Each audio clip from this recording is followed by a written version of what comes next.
dia, meus queridos irmãos e irmãs. Com satisfação, cumprimento a todos. Para juntos, mais uma vez, abraçarmos mais uma lição da Escola Sabatina e podermos estudar. Vamos fazer uma oração.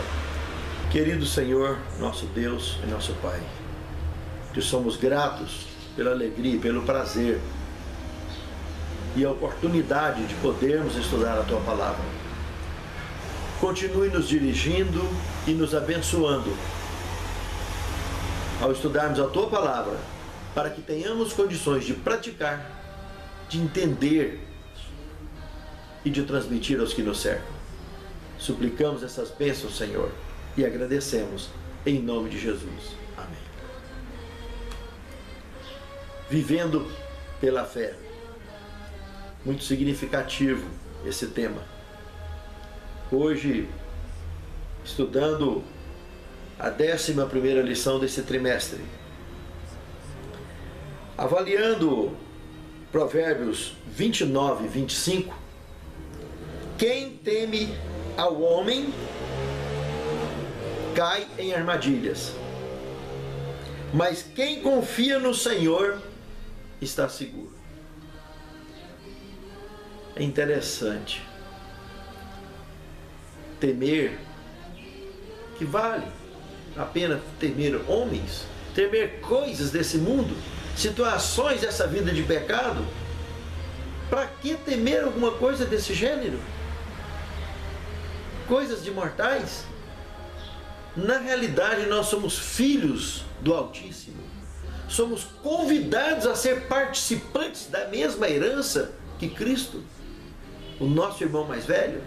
Portanto, somos candidatos à imortalidade. O que temos que temer com as coisas deste mundo? Mas se confiarmos em Deus, o que disse o sábio, o Santo Espírito revelou através do sábio para mim e para você, é que se confiarmos em Deus, segurança, estamos seguros. Não precisa comentar nada. Simplesmente, quem tem o Filho tem a vida, quem não tem o Filho não tem a vida. E estamos falando de vida eterna. E assim é viver pela fé. Segundo tema, guardar a lei. Temos estudado o livro de Provérbios e percebemos que todos os sábios que foram usados por Deus para revelar provérbios para nós trabalham com esse assunto. E é interessante que aqui em Provérbios nós encontramos a palavra Torá durante 13 ocorrências. Dentre elas, 2 vezes está no capítulo 28, no verso 4. Temos também no verso 7 e no verso 9. Embora o uso em Provérbios se aplique normalmente ao ensino dos sábios, Provérbios 13, 14. Na tradição israelita, a palavra tem uma conotação espiritual e se refere à revelação divina, conforme atestado no próprio livro de Provérbios, conforme capítulo 29, o verso 18. O que tornava o povo de Israel diferente das outras nações não era tanto sua maneira de pensar, ou mesmo seus conceitos espirituais ou abstratos. O que os tornava santos ou separados de todas as outras nações eram suas escolhas concretas na vida sobre a comida, o repouso e o ambiente natural, dentre outras coisas, bem como seus relacionamentos com vizinhos e familiares. Idealmente, falando, essas escolhas devem centralizar-se na lei e nos princípios que ela contém. Olha o que disse Paulo em Romanos 1, 16 e 17. Não me envergonho do Evangelho, porque é o poder de Deus para a salvação de todo aquele que crê, primeiro do judeu e também do grego. Visto que a justiça de Deus se revela no Evangelho, de fé em fé, como está escrito, o justo viverá por fé. Isso aqui era o tema central, a coluna dorsal das mensagens de Martim Lutero. E deveria ser a nossa também. a justificação pela fé. Viver pela fé. Ter essa convicção plena, da qual, mesmo debaixo da graça, a lei de Deus é fundamental para o alicerce ideal do nosso testemunho que vem da nossa fé. Terceiro tema, buscar o Senhor. Tanto se fala nisso, buscar ao Senhor, e muito pouco, de fato, acontece na prática. Analisando Gálatas 3:24, nós podemos perceber que essa justificação por fé é fundamental na vida de qualquer cristão. E Provérbio capítulo 28, verso 5, olha o que diz: os homens maus não entendem a justiça, mas os que buscam ao Senhor a entendem perfeitamente ou plenamente.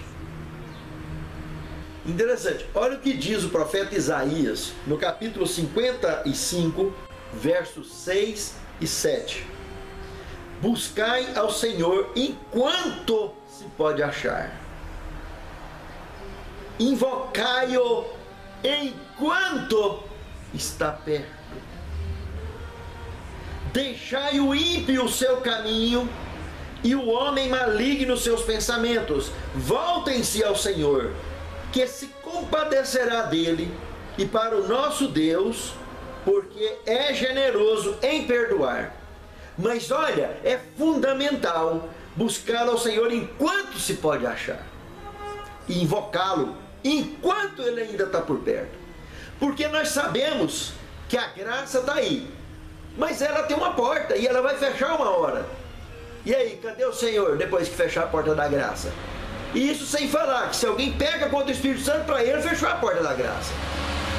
E isso sem falar que se você morre de uma hora para outra, a porta da graça fechou também. Irmãos, a oportunidade melhor e maior é a própria vida, é o próprio momento.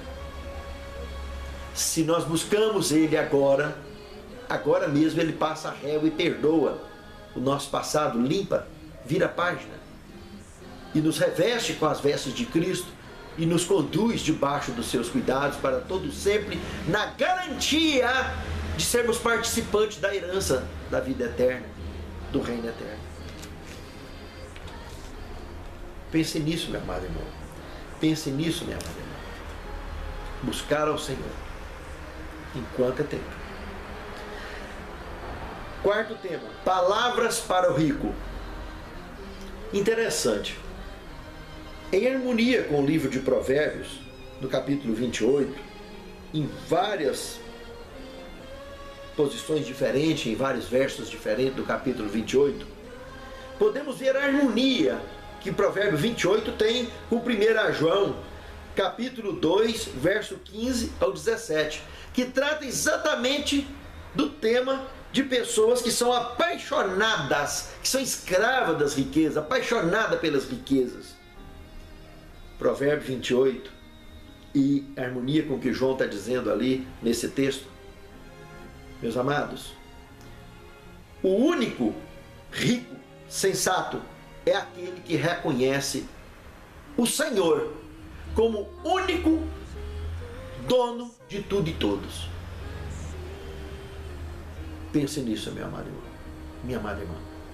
Que a partir do momento que você achar que é dono de alguma coisa, que você perder de vista que você é apenas, que nós somos apenas e simplesmente mordomos e administramos os 4 T's da nossa vida: templo, corpo, templo do Espírito Santo. Tempo, o nosso tempo é Deus é que dá também, não é nosso, é dele. Tesouros, os nossos bens não são nossos, são dele. E talentos, tudo foi doado por Deus para nós administrarmos. Somos mordomos para administrar esses 4 T's, que em resumo pode ser chamado de vida total. Um dia Ele vai prestar conta desses 4 T's conosco: do nosso templo, do nosso tempo, dos nossos tesouros e dos nossos talentos. E aí? parábola da ovelha e dos cabritos está aí firme, para ser distribuído dentro desse quadro aplicativo. E que Deus abençoe a mim e a você, meu amado irmão, minha amada irmã. Que todos nós estejamos compartilhando dentro desse contexto de vida total como mordomos do Altíssimo e poder ouvir dele aquele dia: vinde benditos de meu Pai, para o reino que está preparado para vocês antes da fundação do mundo. Que possamos glorificá-lo naquele grande dia por isso. Agora, o quinto tema: manual para os pobres. Veja que Provérbios, capítulo 29, verso 13, nos diz o seguinte: o pobre e o opressor se encontram, e o Senhor ilumina os olhos de ambos. Irmãos, pense na profundidade que o sábio está revelando aqui para nós. Se tem um olho que está brilhando, é porque ele está lacrimejando. Se ele está lacrimejando, é porque ele está emocionado. Se ele está emocionado, é porque isso é um sinal que o Senhor esteve presente naquele corpo, está presente naquele corpo, mexendo nas emoções, tanto do pobre quanto do opressor. Por que opressor? É aquele opressor, né, que vai em cima, apertar, espremer o pobre. Mas aqui também não está falando do pobre caloteiro, não, que dá nó em goteira e varre. Aqui está falando de gente justa, de gente correta, de gente sensata, que as dificuldades da vida levou ele a passar por aquilo ali sem a intenção de fazer nocegagem. E aí alguns ricos vai lá oprimi-lo. Então Deus, quando é o caso justo, ele vai e ilumina os olhos de ambos, do pobre para poder ter consciência da dívida e fazer por onde, com honestidade que Deus já deu para ele, trabalhar e pagar, negociar com prazo, com tudo, e resolver o problema, como ilumina os olhos do rico para não oprimir. Ai dele se ele oprimir, porque o resto do contexto aqui é apenas uma questão de escolha. Porque se Deus iluminou os olhos de ambos, a escolha é individual, tanto do pobre para andar com justiça e retidão e buscar de alguma maneira negociar, renegociar e acertar para a honra e glória de Deus, para ter um nome limpo diante de Deus e dos homens, que isso é importante, como os olhos do opressor, que se ele não deixar de oprimir, ele entrará debaixo de plenas maldições, porque ele não é dono da riqueza. A riqueza pertence ao Senhor, ele não tem que oprimir ninguém. Nem se o pobre é caloteiro, não justifica a opressão. Entregue na lei e a lei vai resolver. Lembra que a lei é ministra de Deus? Ela resolve. Deus usa a justiça comum como sua ministra. Agora, jamais seja um opressor e jamais seja um caloteiro, porque o caminho de ambos é curto demais. Vai bater de frente na muralha da justiça divina. A escolha é sua. Pense nisso, meu amado irmão, minha amada irmã. Sexto tema: amar a verdade. Interessante. Aqui, Provérbio capítulo 29, verso 15, também aborda o verso 19. Nos mostra uma orientação divina a respeito da orientação da criança, que é bem diferente das leis aplicadas pelo mundo afora por aí. Leis antibíblicas, né?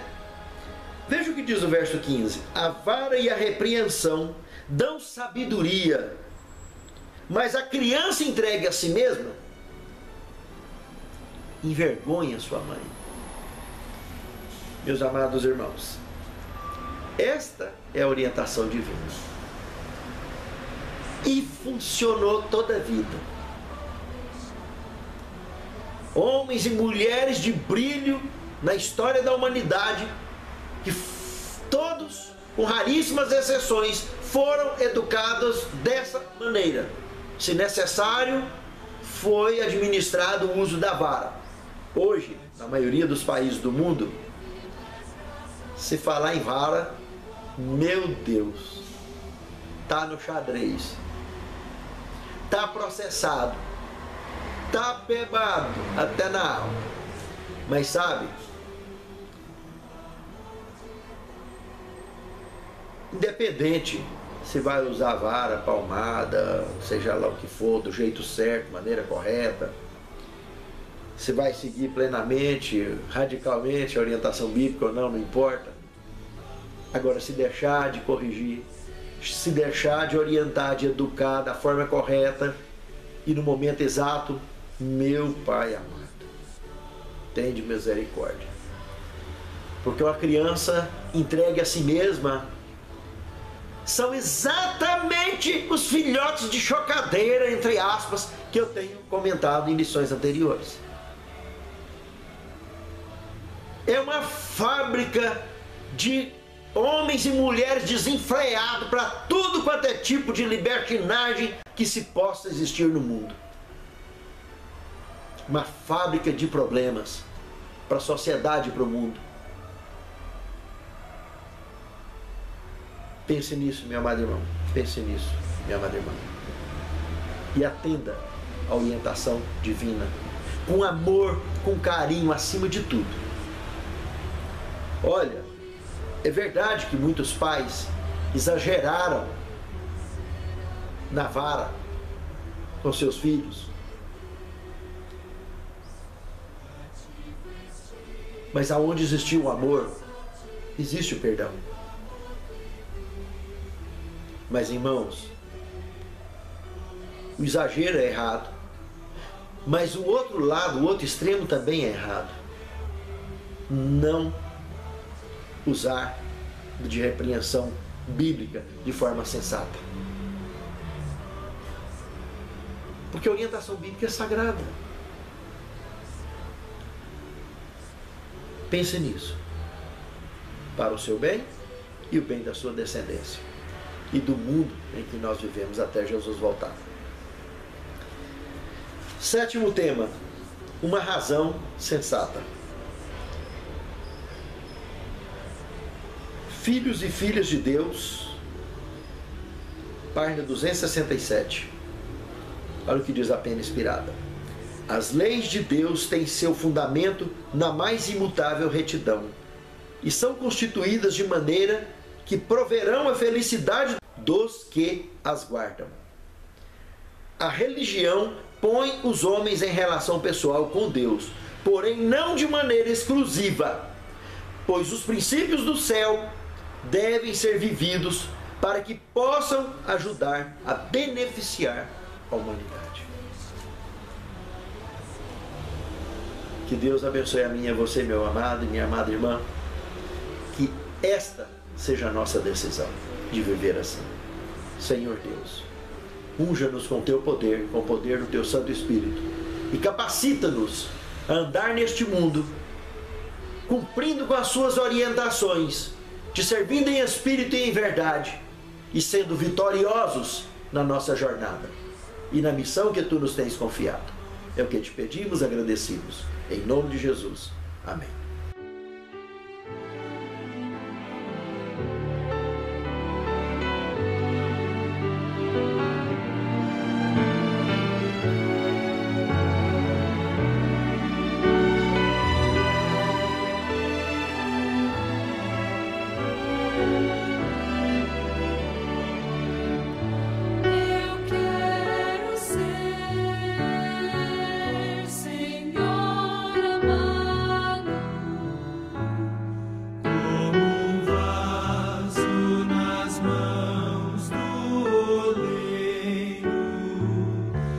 Quebra-me